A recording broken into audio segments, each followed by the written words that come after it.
Alright, welcome to the fifth episode of the Fifth Down Podcast. I am Jeremy, as always, hosting today's show. This is going to be we're going to give you this update up front, and then we're going to get into Wildcard weekend and the Divisional round of the NFL playoffs with a little bit of coach talk sprinkled in here and there. Some news been coming down the pipeline on some of those. Next week, we're going to have a new name for the podcast. We're going to do a little bit of a rebranding. We're going to rebrand it as the Phillips Sports Podcast, my last name, and then we'll get that changed and shared around. So if you're subscribed and seeing notifications, that is the correct one. We're going to go through a little bit of a name change, and then we're going to have Spotify coming soon here in the next week or two. We'll have that linked in the description below on the episode where we have that fully set up, the first one, and we'll let you know too. So there's some things coming down the pipeline, so keep on rolling with us. We're expanding, we're doing good things, getting the ball rolling. But enough about that. We're gonna review Wildcard weekend, and then we're gonna go into this divisional round matchup of the NFL playoffs. Went 3-3 on my predictions, straight up on the money line. Obviously, we were dead wrong on the Houston pick. Houston blows out Cleveland, and honestly, to me, the biggest surprise of the weekend. We were, however, correct on Kansas City, correct on the Bills beating Pittsburgh. That game did get delayed, though, so that kind of did affect a little bit of the gambling on the Steelers plus 10 part I had mentioned. Also correctly predicted the Buccaneers to defeat the Eagles.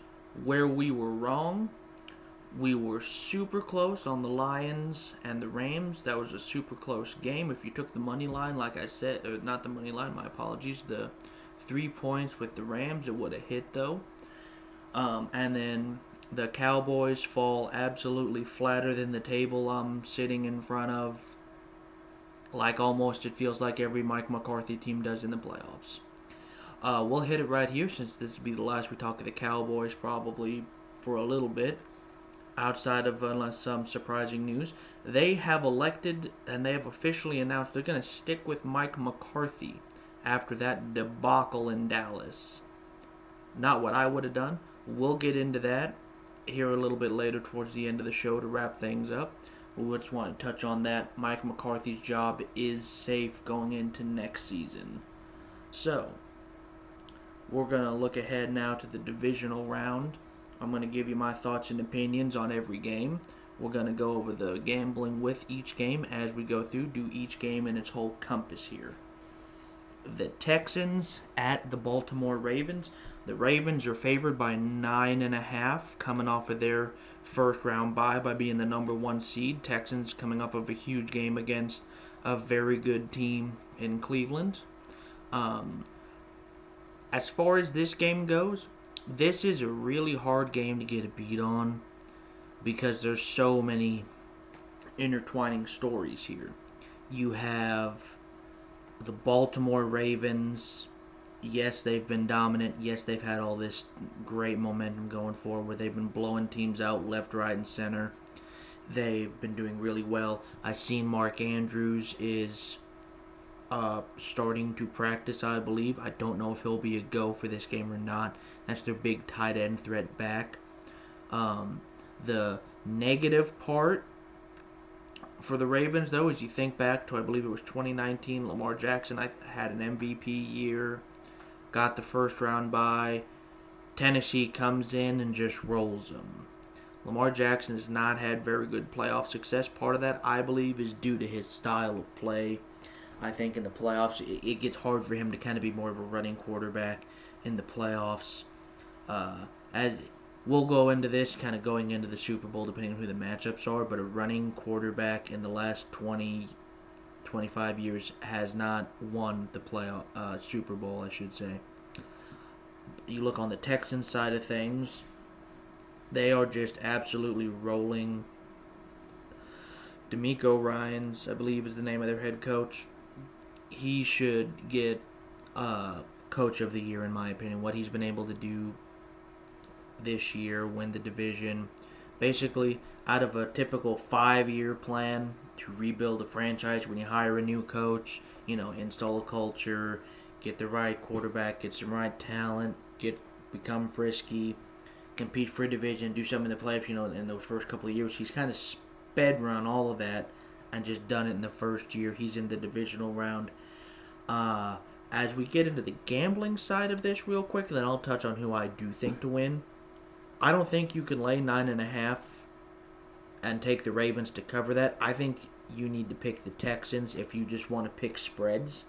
Take the Texans plus 9.5. The Ravens, I don't think will. Even if the Ravens start to blow out the Texans, that backdoor cover is coming into play there, where they could, like I was saying, with Green Bay as the live underdog for that. I do think the Texans also apply to that, and with a little bit more, because you're getting a lot bigger number as we go into that matchup. I just think, you know, I'm going to say it right now. Take the Texans to win straight up. That's what I'm going to do. My official prediction is the Texans beat the Ravens. I'll 27-24. Field goal, close late. Ravens lose a heartbreaker. C.J. Stroud, he's having an amazing rookie year. I think he makes the AFC Championship game. I can't trust the Ravens until they give me a reason to trust them in the playoffs. I know some people say, well, that's ancient history and all this other stuff. All I've got to go on right now is their history. They have only won one playoff game since Lamar Jackson has been the starter there. Obviously, I believe it was last year. Lamar is hurt. They still make the playoffs. Almost beat the Bengals with Tyler Huntley, but they don't. I think this is another Raven spot to just disappoint everybody and really get the question going. Lamar has these great regular seasons, and then in the postseason he doesn't deliver. So, as far as that game is concerned, I'm going to take the Texans. I'm going to take them to win. If you like spreads, obviously just take the Texans plus 9.5. And I think the Ravens are going to have some serious questions going into the offseason. Once again, getting a bye, coming out of the bye, and losing again. Not even making an AFC title game. That's the thing about Lamar Jackson. He still has not made an AFC title game yet. He has not made a conference championship game. Josh Allen has. He's been just as far as right now Baker Mayfield in that same division. And Baker Mayfield is now with the Tampa Bay Buccaneers, who has a live shot to make his first championship game. We'll get to that as we go. One more side note, I'm previewing these games in their order. So Texans-Ravens is your first game on Saturday. Then, we're going to go to the next game, which is the Saturday night game, and then Sunday morning, Sunday night. So, like I said, a quick recap. Texans over Ravens, 27-24. Pull the upset. Get them as a puncher's chance in the AFC title game. Next matchup, the Green Bay Packers, plus 9.5 at the 49ers. Packers coming off that huge upset against the Dallas Cowboys. Packers just have a knack for beating the Cowboys. It feels like they've beat them, I think, now 10 out of 11 times. Obviously, 49ers are going to be massive favorites here, 9.5, just like Baltimore. Unlike Baltimore, I don't think the Packers are going to win this game. I think it was really nice that they beat the Cowboys. I don't see Kyle Shanahan and the 49ers and how that offense and defense is constructed. I do not see them being able to really go up that huge lead like they did with the Cowboys. I think when you look at the defense and how they're constructed versus the Green Bay offense, who's got a lot of young players, the average age of that team is 24, 25. A lot of these guys in their second year or first year. The tight ends have been able to play real good. I don't think their Green Bay offensive line is going to hold up with Kyle Shanahan's team, especially on the defensive side. I know I'm kind of stressing the defense. I know the 49er offense will get its job done. Purdy shouldn't have to do too terribly much, so he won't be put in much of a harm's way.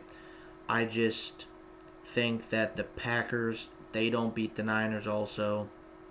Kind of like last week, kind of this weird, there's always a bigger fish. The Packers beat the Cowboys, but the Niners beat the Packers. That's how I see this going, kind of too. Kyle Shanahan, I think, has Matt LaFleur's number. And I think we're looking at a 49ers team winning about 30-20, 30-21, 30-24, somewhere in there. I am going to say, though, take the Green Bay Packers plus the points. So the Green Bay Packers will lose, but at 9.5, I do believe they'll cover, even if it's off of a backdoor cover. We've gone over what that is. But the Green Bay being live, and they may have a puncher's chance just like last week, too. I kind of said the same thing last week, and then they come out and blow the barn doors off of the Cowboys. There was one play, obviously we can't pull it up, but there was one singular play where the tight end was the most open of any single play in the NFL according to Next Gen Stats the entire season. Good story for the Packers, though. It'll be a good start to the Jordan Love era, assuming he can kind of keep up this momentum. We'll see next, like I said, I think they get bounced this round.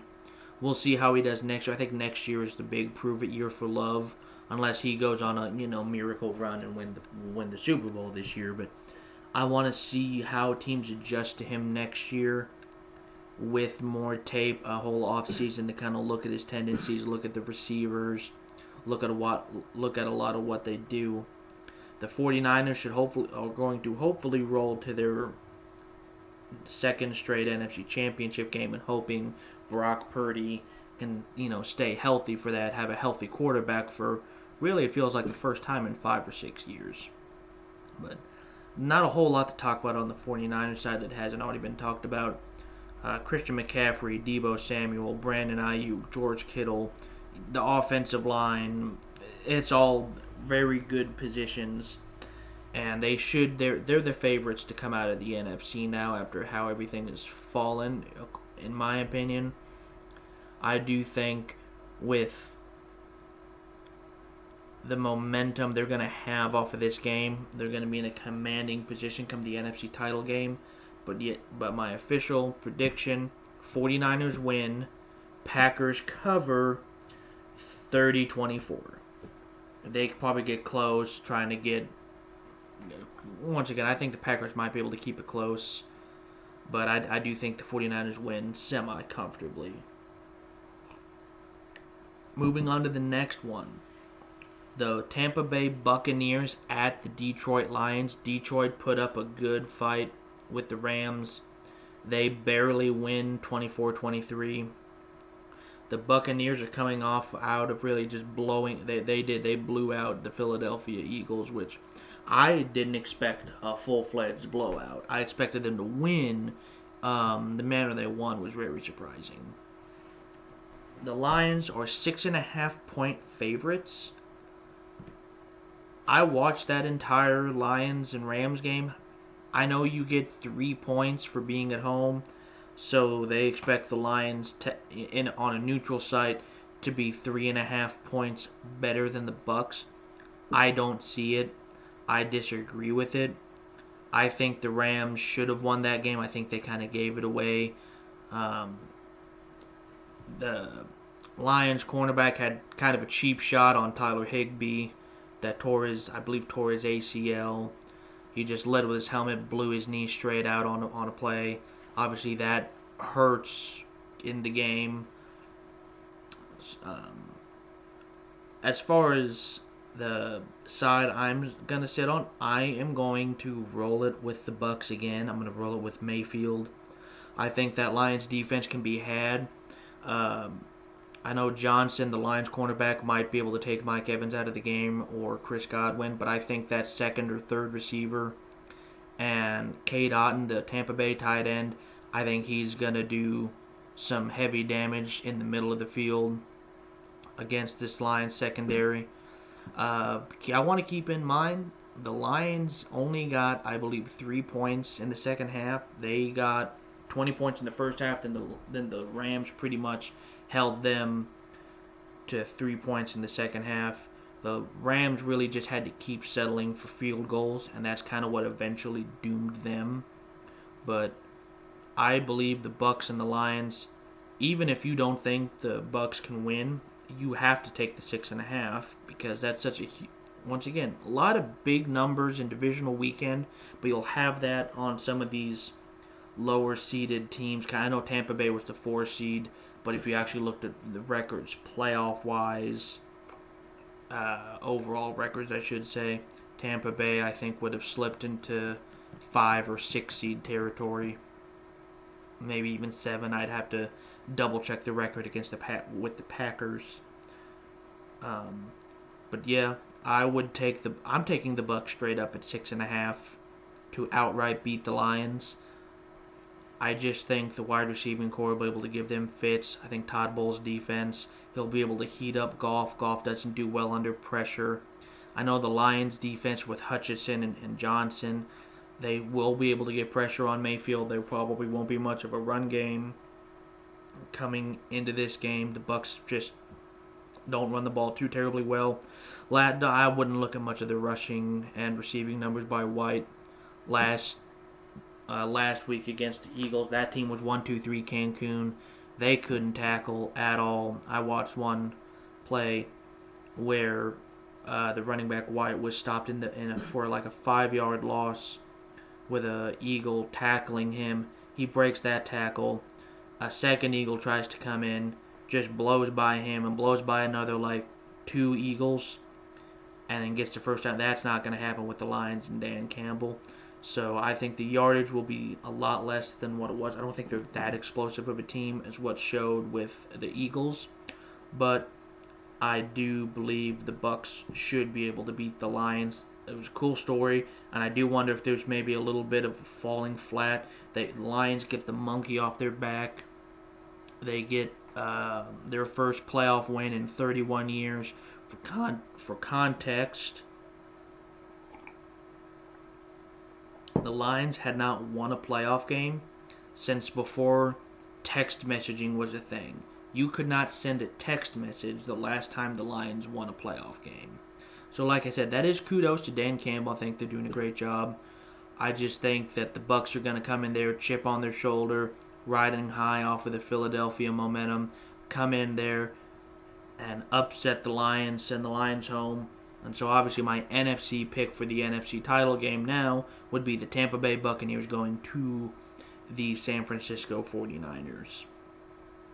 Last game of divisional weekend, highly anticipated, most talked about game in my opinion of the week. This was really being talked about during Wildcard weekend and really the last week or two of the NFL regular season was the Chiefs and the Bills, just no matter where it'd be played at. Right now we're looking at the Kansas City Chiefs going to the Buffalo Bills. The Bills are 2.5-point favorites, and the Bills have home field advantage. So like I said with the Lions and the Bucs, you get in Las Vegas 3 points for being at home typically. So Vegas is saying that it's a toss-em. It's a pick-em. The Bills are favored pretty much solely because they're at home. If this was in Arrowhead, it'd be a 3.5, 3 points for the Chiefs. They think these teams are pretty much dead even. This is the big ticket game for the weekend. Obviously, you can even see the lines. If you go just off of what Vegas thinks, it'll be mostly blowouts this weekend, except for this game, which is marked as a close game according to the Vegas odd makers.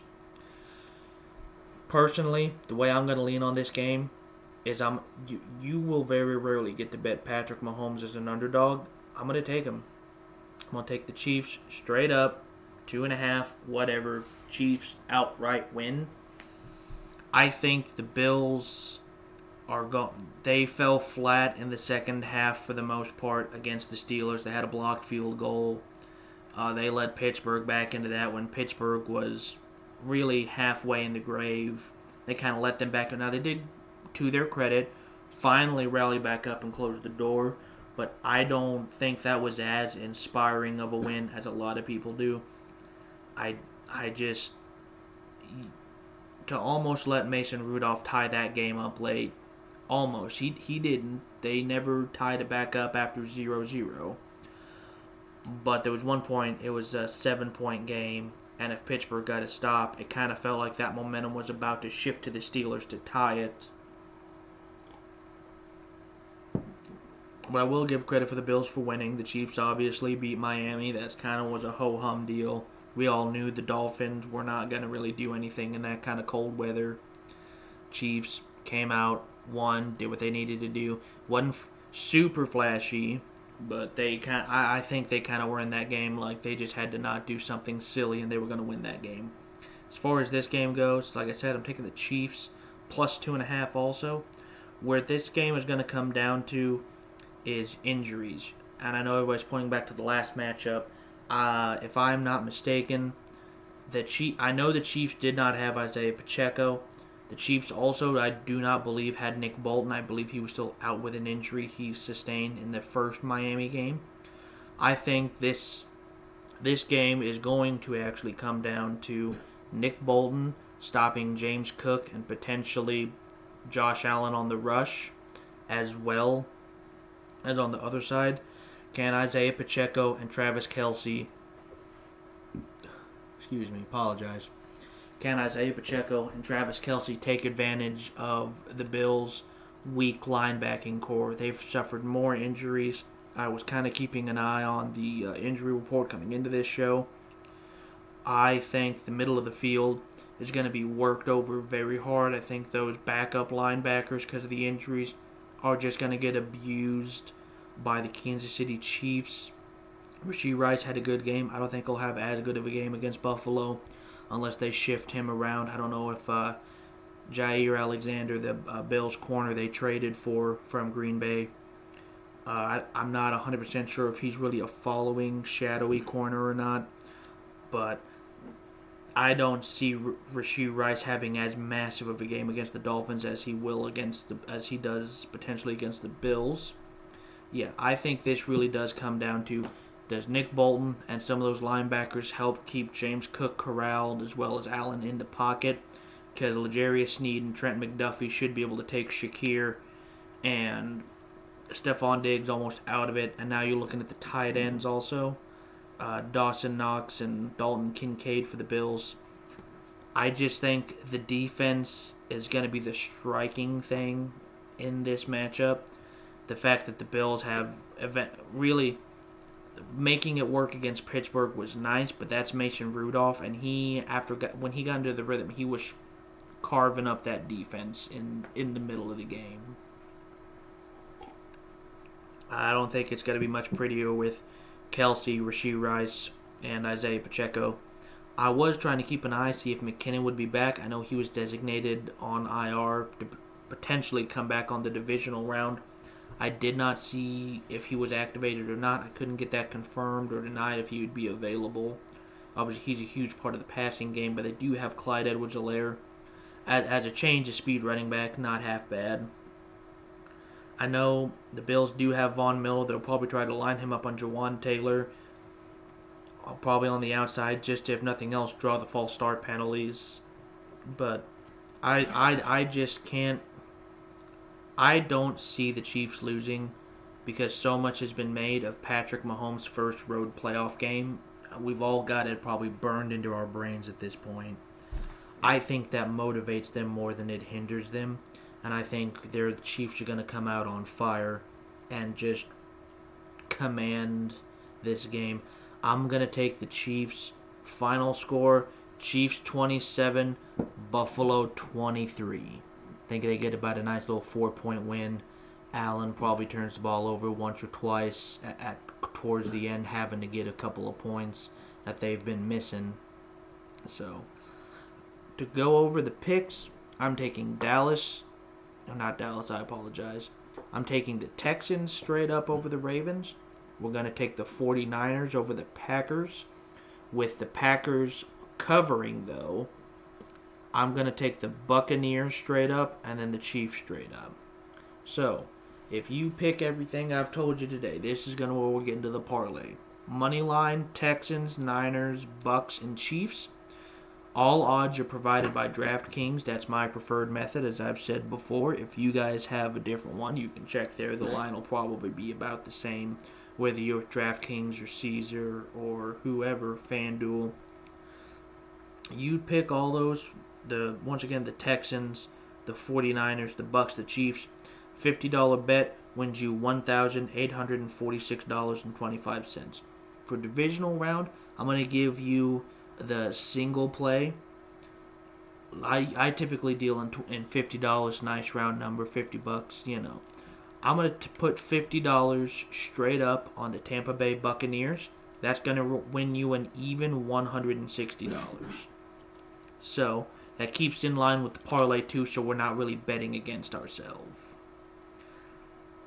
So that's going to cover divisional round. Moving forward into the championship games next week. Obviously, I've got the Chiefs hosting the Texans for the AFC title game. I believe that would be a very kind of cool story for the Texans. An interesting deal there. So my official conference championship predictions, I'll say right here.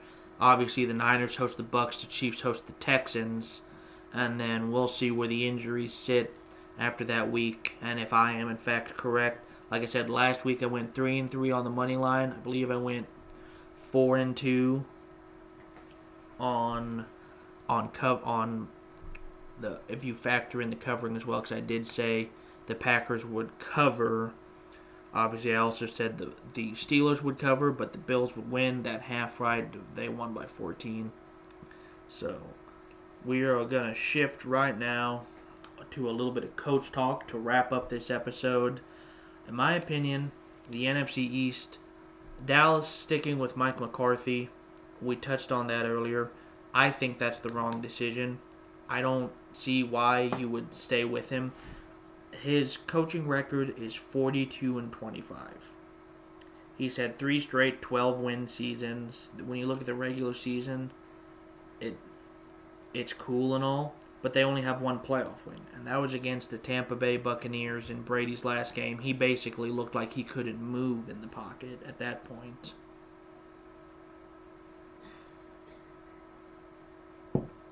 And I guess at that point it just is Jerry Jones just wanting a yes man as a coach, somebody who will just play his little games. He doesn't want a big boy NFL coach to try to win a Super Bowl in there. Otherwise, he would have fired McCarthy. It's the same stuff that kept Aaron Rodgers from having more than one Super Bowl. When really, it's been his MO in the career. Like, yeah, he might win a playoff game here or there, but he gets destroyed in the playoffs. You go back to the NFC title game when he was still with the Packers against the Seahawks, when they were up 2 scores with only a few minutes left, and he couldn't figure out a way to bleed that clock out to get at least a second crack at a Super Bowl. It's his last year of his deal also. They don't owe him a bunch of money. So this is really just, I think, Jerry Jones. He just likes McCarthy as a drinking buddy or something. That's all this really feels like. Because if you wanted a legitimate coach, there were options. There were Mike Vrabel. You could have even given Pete Carroll a shot, or Bill Belichick. There were guys available. You could have even taken a big swing on Ben Johnson, the Lions OC. I can't think of his name off the top of my head. I should have had it wrote down. But the Texans offensive coordinator, taking a big swing on a coaching hire. Because if you always do what you always did, you'll always get what you always got. That's kind of what it feels like right now with Dallas. They had Romo, who was a fairly decent quarterback. I think Romo was better than Dak. And they just kept old 8-8 Jason Garrett around and around and around. And just nothing they're just okay with mediocrity and being somewhere above 500 is what really this decision screams to me. They're not. Jerry, he says all this stuff, but if he was really serious about a Super Bowl, he'd go and hire an actual head coach and not just somebody out here trying to be what feels like his friend and just somebody that puts up with the nonsense. Also, Nick Sirianni, after that horrible collapse, one of the more um, epic collapses I feel in NFL history. Starting 10-1, losing your last, I think at this point 6 or 7, when you include the Tampa Bay loss. That's crazy. And it's not like they all of a sudden lost to the Chiefs and the Bill. They beat the good teams, and then at the end they just fell apart. They split with the Giants. They lost to the Cardinals. They got blown out by the Giants the second time when they were still trying to compete for the division because Dallas was still close in that game. And then you come into the Bucks and they don't tackle there was no adjustment. Todd Bowles kept sending blitz after blitz after blitz, saying go ahead and adjust, and then he was thinking to adjust, and then they just didn't adjust, and Bowles was just sitting there like, bold move, Cotton, and he didn't adjust. So the brain drain, losing both coordinators probably did hurt. I know currently Eagles ownership is meeting with Sirianni trying to discuss what his plan is moving forward to see if they want to keep him or not. I don't think they should keep him. It looked to me like he had lost the locker room a little bit. And I think they need to fire Sirianni. I know he was just in a Super Bowl, but he didn't win it. And also, it the locker room, nothing feels right. There's a difference between having maybe a Super Bowl hangover, they kind of struggle, they get bounced if it was maybe more competitive, or if anybody even wanted to tackle anybody in that game, maybe you can make the argument, okay, just a bad year, new coordinators, got to figure some stuff out. He also made some questionable in-season decisions, shuffling up defensive coordinators, putting Matt Patricia as the DC all in the middle of the season, and then not firing the DC, but like demoting him. So now you've got a defense that had to learn a new DC's terms, and then in the middle of the season go to another DC. I think Sirianni's in over his head. I don't think he's a good head coach.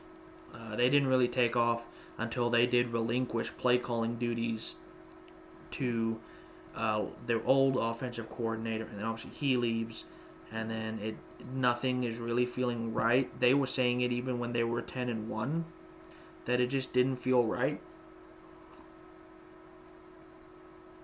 I think the first sign of trouble was that Jets game, because something everybody has kind of forgotten about that Jets game, they did not have either starting cornerback. And Rob Saleh was able to basically beat the Eagles with his defense alone, missing two very talented cornerbacks and still picking him off, I think, 3 or 4 times. I just think Sirianni's got to go. I hate to call for somebody's job like that, but I don't see what the purpose in keeping him is. What does he do? If he motivates people, why were they not tackling? Why were they, I just don't think that'll be. If they keep him, I think that opens the door for Washington and potentially the Giants, even though I don't believe in Daniel Jones, but I know Brian Daboll's a good coach. Dallas sticking with Mike McCarthy, and if the Eagles stick with Sirianni, I think that opens up the door for the correct coaching hire for the Washington football team to potentially win that division next year. But that's kind of my coaching thoughts right now. Bill Belichick, obviously, I'll touch on that real quick. He had a second interview with the Falcons, which Bill Belichick to the Falcons is odd unless he just wants to live in Atlanta and he just knows he can coach down there for however long he wants, I guess. But we'll see where he goes. Harbaugh has been interviewing in a few places. Nothing really concrete yet. Everybody's, got to go through a lot of interviewing processes and other such things. Just going to make sure I haven't missed any breaking news real quick. Nope. Alright, so, like I said, that's going to be our show for today, and kind of ended on some of that coaching news and some other things. I just want to reiterate, next week will be under a new name. It'll be the same podcast with the same link. So it'll be the Phillips Sports Podcast. And next week we should be under that name. We should have Spotify up and going pretty soon. As always, like the video, like the stream, comment something, give us some feedback, subscribe, spread the show around, share it, enable notifications that way you'll always get notified when we go live. And we will see you next Thursday to see where I'm right, where I'm wrong, see if we've all made a little bit of money. Until then, I'll see you next time.